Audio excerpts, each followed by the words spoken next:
King Charles pulled Camilla from her hosting role at the garden party. But the strangest part of this whole story isn't the removal itself. It's that the palace already had backup plans written up before Camilla had any idea she was being pushed aside. Before the confrontation, before that tense private lunch where everything cracked open, there were already documents tucked inside a folder, mapping out exactly how her role would be trimmed down. Which means somebody inside those walls saw this coming weeks in advance. And honestly, the existence of those papers before anyone dared to tell Camilla says more than the removal ever could. Before we dig into how this whole thing came apart, quick note. If royal breakdowns like this one are your thing, tap subscribe to Royal Exposure. We unpack what happens between the polished statements. All right, let's get into it. Charles sat alone at his desk, staring down at the hosting list as if it had suddenly grown heavier than the crown itself. His hand shifted once, then froze. The garden party. It's one of those signature royal occasions where the monarch invites guests onto the palace grounds to project warmth and continuity in public. It had been arranged as a grand demonstration of unity. Camilla was supposed to be standing right there next to him, smiling through the ritual, greeting the guests, essentially proving to the outside world that nothing inside the palace had fractured. And hosting isn't just about polite handshakes. It reveals who holds trust, who carries visibility, and who gets to stand nearest to the king. That's why the sequence of who greets which guests matters so intensely. It's a public map of importance, and everyone watching knows exactly how to read it. Charles let his eyes drop to her name. For several long seconds, he said nothing. Then he made the cut. He stripped Camilla of her garden party hosting duties and handed the role to another senior royal. Under royal protocol, the rules that govern order, rank, and ceremonial behavior, this shift carried far more weight than a simple schedule tweak. This wasn't a last-minute program adjustment. It was a boundary being drawn. It was the king declaring that the day could not be allowed to turn into a stage for tension, ego, or influence. Camilla received the news inside a private sitting room, and her expression shifted before her voice ever did. She held herself perfectly still, but it was a wounded kind of stillness. When the aide finished delivering the update, she asked only one thing. Was this his decision? The aide chose his words carefully, saying the change had been tied to tone, optics, and control within the palace.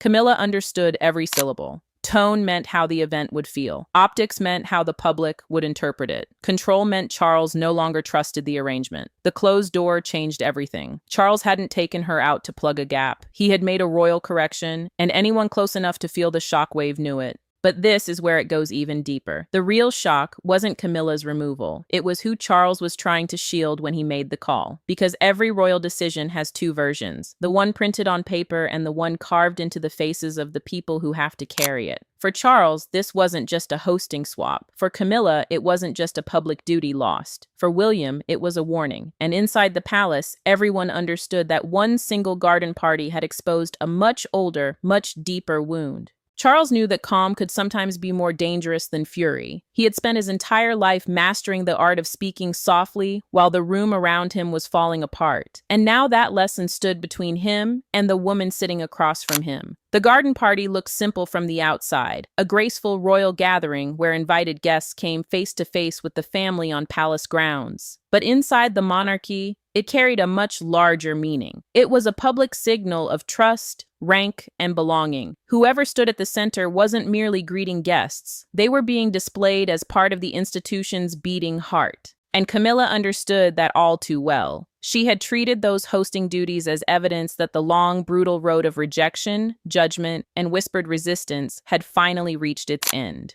To stand beside Charles was to be seen, accepted, and shielded. So when he told her the arrangement had shifted, the wound landed far deeper than the words themselves. Charles didn't raise his voice. He didn't accuse her of anything. He spoke carefully, almost tenderly, and that restraint stung worse than rage would have. Camilla sat stiffly, her face composed, but the pain leaked through the pauses between each breath. Charles tried to explain that the choice was about safeguarding the day, safeguarding the guests, and safeguarding the crown from a public display of private strain. But Camilla heard something colder buried beneath his tone. She heard distance. She heard doubt. She heard the king choosing the palace over her pride. And when William arrived later, guarded and quiet, The atmosphere shifted once more. The prince didn't celebrate the decision, he didn't push it any further, but he sensed what his father had already come to terms with, that this removal might close off one public problem while cracking open a much more personal fracture. William laid eyes on the sealed palace note before Camilla did. The document revealed that the hosting order had been reviewed more than once, well before the public schedule was ever finalized, which meant the removal hadn't been born out of panic. It had been debated, weighed, approved. Camilla realized then that while she had assumed the role was locked in, others had already been questioning it in rooms she wasn't invited into. Charles watched that realization sink into her, and the room seemed to close in around them. The decision had been made. The damage had already begun. But the question smoldering beneath every controlled expression was why Charles had finally acted now after years of letting Camilla stand right beside him. And that answer didn't live in the garden party itself. It lived in a quiet moment, a few days earlier, that turned soft tension into royal consequence. The palace remembers certain moments, not because they were loud, but because no one ever forgets what came after them.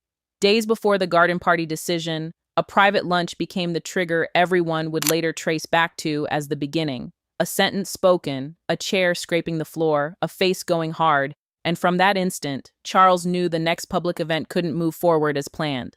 Charles walked into that lunch, still believing the remaining details could be smoothed over gracefully. The meeting had been set inside the palace breakfast room to lock down the greeting order for the garden party, and every person seated at that table understood the significance of that order. Guest reception means the planned sequence of which royal figure welcomes which group first: foreign guests, charity heads, military families. It sounds simple. It isn't. In royal life, sequence becomes status, and status becomes power. Charles knew that a single misstep in placement could turn a polite afternoon into a silent declaration of who mattered most. Camilla clocked Catherine's position before anyone even explained it. For one part of the event, Catherine had been placed ahead of her in the receiving line, and the change sliced through the table like a warning shot. Camilla didn't detonate right away. She questioned it with a taut calm that unsettled the room more than shouting would have. Charles felt her tone tighten, and the old fear rose again inside him. Not just fear of scandal, but fear that private tension was starting to demand a public stage. William spoke softly, almost cautiously, requesting that the order stay as it was for the sake of the day. The prince understood that Catherine's placement wasn't an insult toward Camilla. It was a signal of continuity, a way of allowing the future to be studied before thousands of eyes examined every gesture. Camilla heard something else entirely. She heard displacement. She heard a younger figure being lifted while she was being asked to accept less. Then she set her teacup down with such force that conversation went dead. No one had to name the crack. Everyone felt it. Charles looked from Camilla to William, and the silence became suffocating. Then she delivered the sentence that changed everything. Then perhaps the public should know who was really hosting this family. The words weren't screamed, but they carried the danger of a match struck beside dry paper. Charles knew instantly that the garden party could no longer be trusted to stay ceremonial. It could turn into a confrontation wearing a smile. Charles closed the lunch without drama, but the damage had already crept into the walls. After everyone else left, he dismissed the aide from the room and stayed alone with a hosting folder for nearly 10 minutes. When he finally called his private secretary back inside, his decision had already hardened. That lunch became the point of no return. But the real confrontation arrived only when Camilla learned that Charles had acted on what he had heard. And when the door finally shut behind them, husband and wife weren't discussing a garden party anymore. They were confronting the outer limits of power. There are words a monarch can say aloud in public, and words a husband can barely speak in private. Charles had spent a lifetime perfecting restraint, but in that room, restraint sharpened into a blade. Camilla came looking for reassurance. What she found was a decision already made, a file already signed, and a man who wouldn't back away from the most painful sentence of the day. Charles didn't stand when Camilla walked in. That alone told her more than any speech could have. He stayed behind the desk, worn out in a way no crown could disguise, with the revised garden party hosting sheet laid between them like a piece of evidence. A palace study isn't just a private office. It's the kind of room where royal decisions take shape before they become public reality. And this decision had already crossed that threshold. Her role had been reassigned. The order had been approved. The gathering that once promised to cement her place had become the setting for her removal. Camilla stood motionless for a moment, as though refusing to accept the meaning meaning of the paper in front of her. Then anger found its way into her voice. She asked whether this was punishment, whether a single sharp remark at a lunch had been enough to erase her from the center of a royal event. Charles looked at her with the exhaustion of a man who knew every answer he gave would wound someone. He told her he wasn't punishing her. He was protecting the monarchy from becoming a family argument played out in public. The words were measured, but they cut hard because Camilla understood exactly what they meant. He believed the danger was real. Camilla's anger didn't vanish. It cracked. Beneath it came sadness, quiet and heavy. She had expected reassurance, maybe even an apology. Instead, Charles wasn't asking for permission. He was telling her what would happen. The hosting plan, the official arrangement determining which royals greet which guests and in what sequence, had already been rewritten. And that matters because royal order is never simply order. It signals to the public who holds trust, who holds influence, and who must fall back when the institution demands it. Charles finally shared the warning that had pushed him further than Camilla had expected. Several senior figures had told him the garden party risked becoming a visible power struggle if the original plan stayed intact. They feared tension would seep through the smiles, that guests would pick up on the division, that cameras would catch what the palace was working to bury. Camilla listened, wounded not only by the choice, but by the realization that others had discussed her standing before she had ever been given the chance to defend it. Then Camilla asked the question they had both been dancing around. Had William influenced him? Charles paused. He didn't give her a clean denial. He didn't offer her the reassurance she wanted. The silence stretched long enough to become its own confession. And in that silence, Camilla understood that the decision was bigger than one garden party, bigger than one bruised ego, bigger even than Charles's refusal to soften. Behind it stood a deeper question. Who truly controlled royal presentation? Power inside the palace rarely announces itself. It moves through calendars, seating charts, reception lines, and names placed higher or lower on a page. To the public, hosting a garden party might look effortless and elegant, but behind the gates, the greeting order reveals hierarchy, trust, and warning. And this time, the paper trail pointed to something Camilla hadn't anticipated.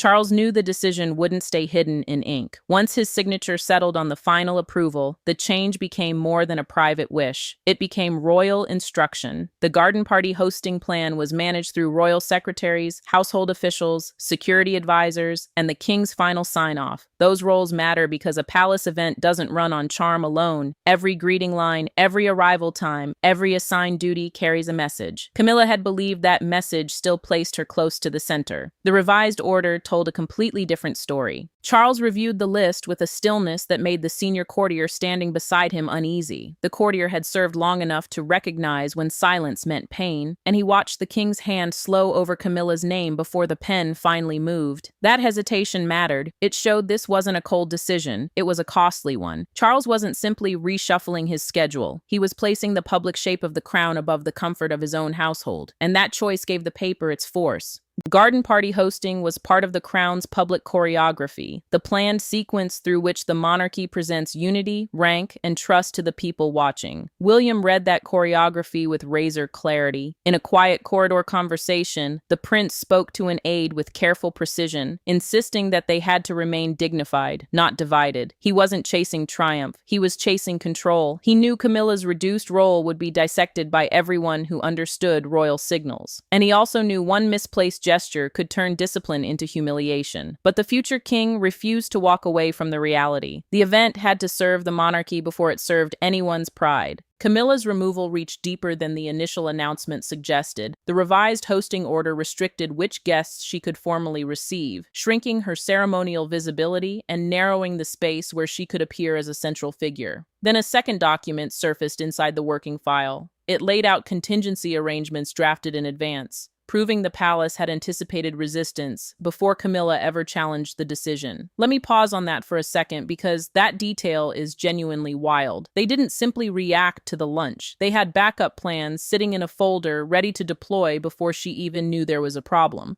That isn't crisis management. That's premeditated restructuring. Charles saw the final structure and understood the danger. Documents could direct staff. They could shift names. They could dictate movement, but they couldn't dictate wounded pride. Once the news began traveling from office to office, from aide to aide, from whisper to silence, By the time the revised instructions reached the staff quarters, the palace was no longer preparing for a party. It was bracing for fallout. The first sign of collapse wasn't a public statement. It was a closed door. Camilla withdrew from the corridor with her face composed, but those who saw her caught the change immediately. The woman who had expected to greet guests beneath palace trees was suddenly being asked to step aside. And in royal life, stepping aside can feel more brutal than being sent away. Camilla walked away from Charles with a kind of composure that only made the wound more visible. She didn't argue in the corridor. She didn't demand another audience. She simply moved behind the nearest door and let the silence absorb what her pride refused to show. The revised hosting instructions were already moving through the palace, altering arrival times, guest reception positions, and the duties assigned to senior royals.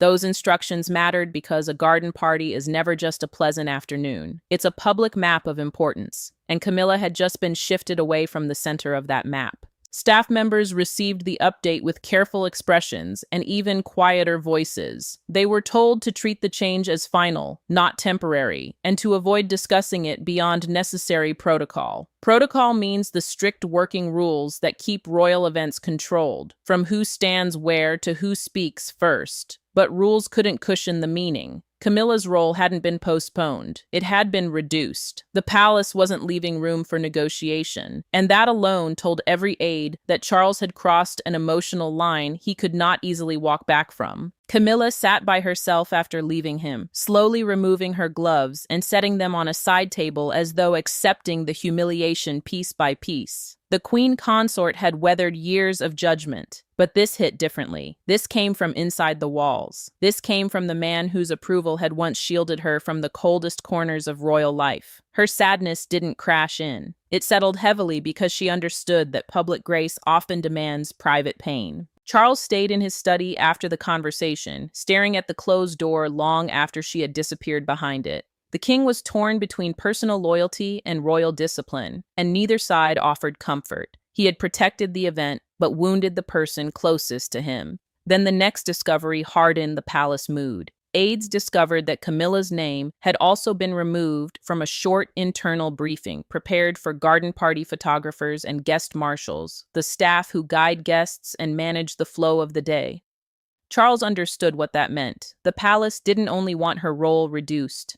It wanted zero confusion over who would visibly lead the event, but the full emotional weight of the decision didn't fully land until Charles and William spoke alone, without advisors, titles, or any protective layer. What followed wasn't a meeting of monarch and heir. It was a private reckoning between father and son. When Charles and William finally stood alone together, the palace machinery vanished. No aides, no polished phrasing, no formal witness to the truth. Only a father who had made a painful choice, and a son who understood why it had become unavoidable. In that private room, the garden party stopped being the subject. The real subject was the future of the crown itself. Charles summoned William once the revised hosting order had been finalized, and that invitation carried a weight both men grasped. This wasn't just another briefing. A hosting order means the approved plan deciding which royal figure will greet which guests and in what position during a public palace event.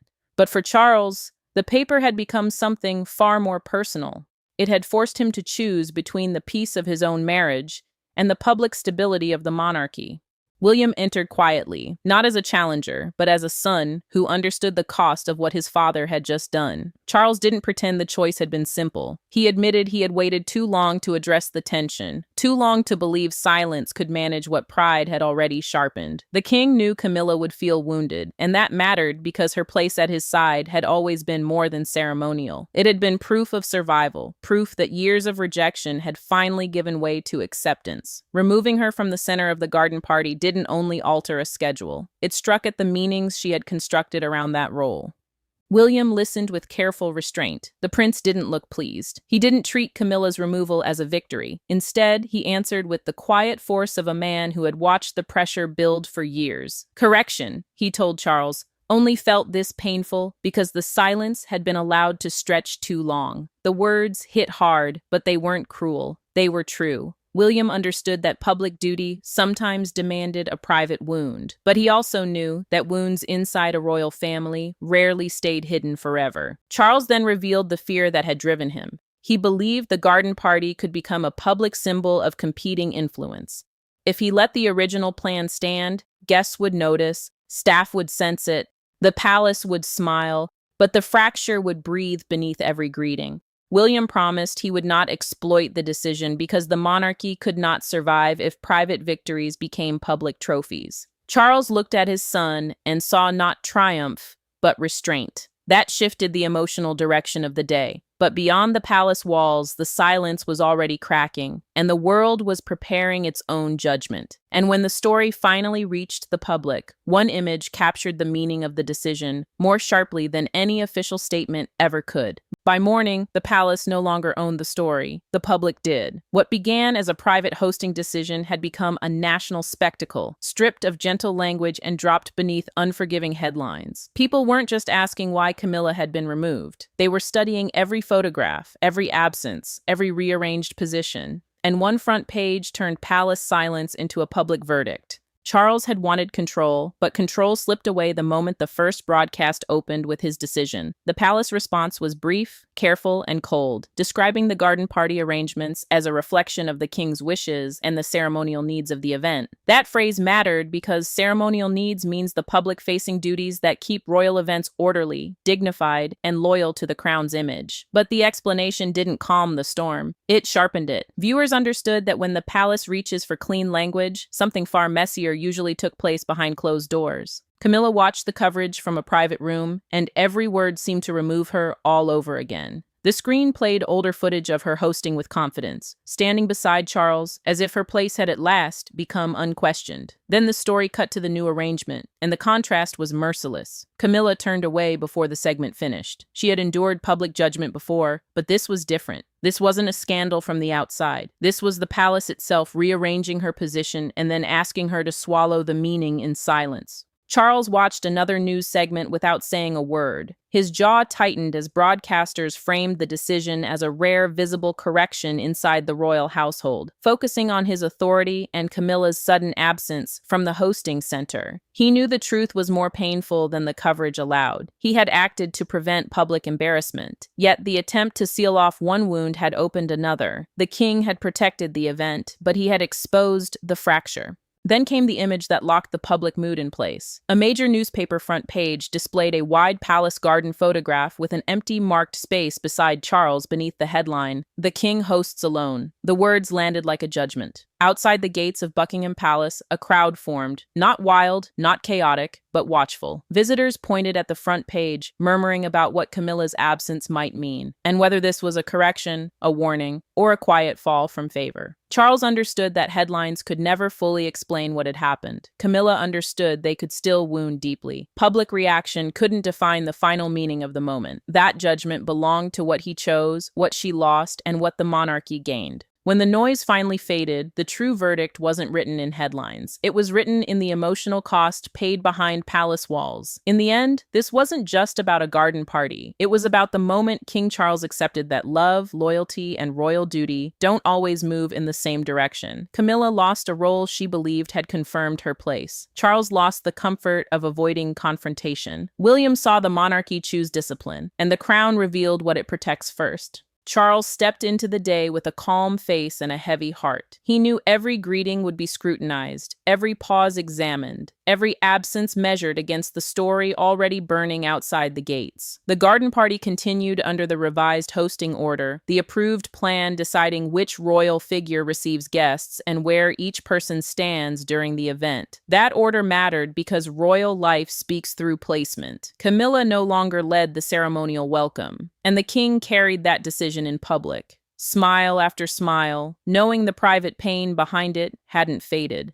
Camilla stayed dignified, but dignity didn't erase the wound. She now understood that her removal wasn't a passing embarrassment or a temporary tweak. It was a boundary drawn by Charles himself. The palace displayed calm on the surface, but the altered arrangement made the message impossible to misread. Royal duty had been placed above personal expectation. For Camilla, that truth was harder to bear than any headline. She had believed proximity to the throne meant protection. Instead, she learned that standing near power isn't the same thing as controlling it. Charles hadn't removed her to humiliate her. That was the final emotional revelation, and it cut deeper because it carried no cruelty. He removed her because allowing the tension to continue would have weakened the monarchy in public view. The crown, meaning the institution of royal authority that outlives any single person, demanded order before comfort. Charles had avoided confrontation for as long as he could, but the garden party had forced him to choose. He chose the institution. He chose the shape of the monarchy over the ease of his own household.